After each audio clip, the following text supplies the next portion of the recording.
Hey there, welcome to No Recipe Required. So tonight I'm going to do a classic pasta dish for you, spaghetti Arrabiata. Now the Arrabiata sauce, tomato-based sauce that we add some chili flakes to and kind of really crank up the heat. It really gets the gets the nose running a little bit because it's there, but it's absolutely perfect. Super delicious, served with a little crusty bread on the side. Absolutely wonderful. Let's go ahead and get started. Let's go ahead and get started on our sauce Arrabiata. This is the kind of the spicy tomato sauce that is absolutely wonderful. It's got a little bit of heat to it that we're going to get from some red chilies.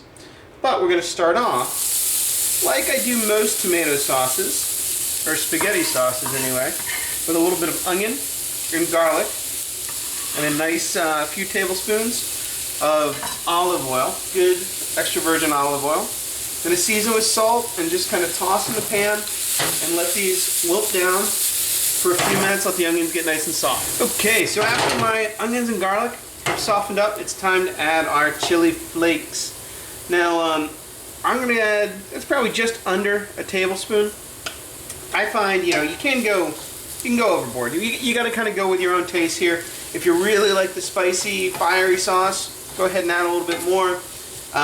I find, at least what I put in, maybe a little bit less is kind of the minimum that you need to get some of that heat out. In fact, let's add just a touch more.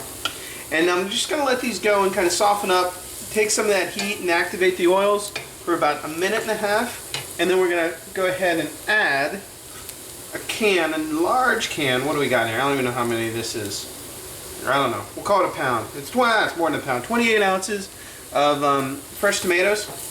And we're just going to let these bring it up to a simmer, cook it off for a good 45 minutes. Okay, so I just added my can of diced tomatoes. I just want to stir and get everything kind of incorporated and mixed together. You don't want, the onions are kind of all bunched up to the side. You want to get them evenly distributed. And then I'm going to put a lid on this and just let it simmer away.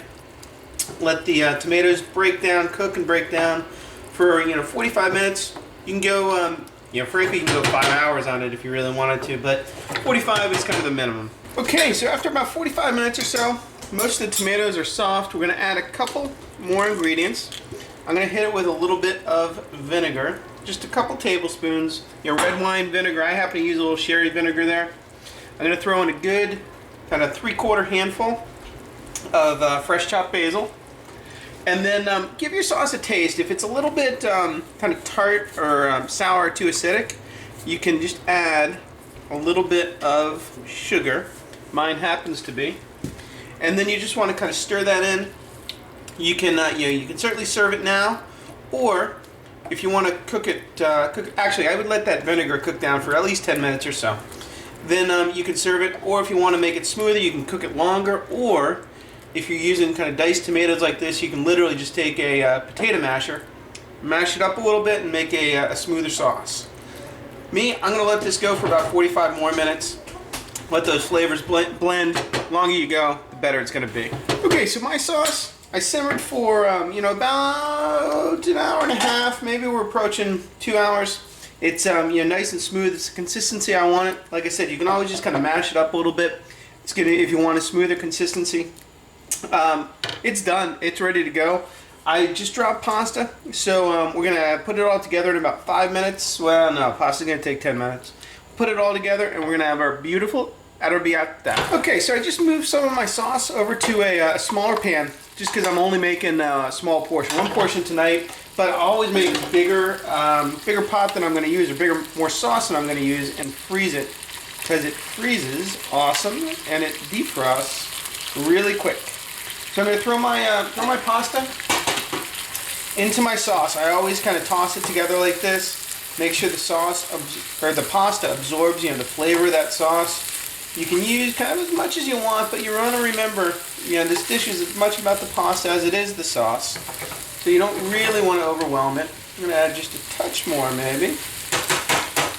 And you really just need to kind of saute these together for a minute or two.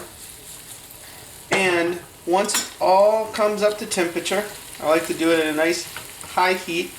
I finish it off with a little bit of Parmesan cheese. I'm going to kill the heat.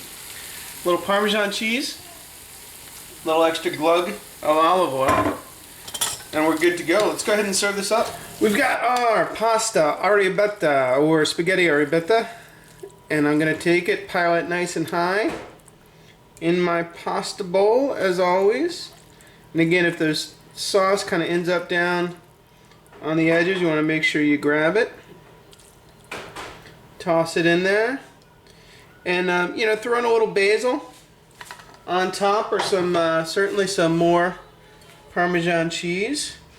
And perhaps just one more little glug of olive oil, and you're absolutely perfect. I'll see you next time on No Recipe Required.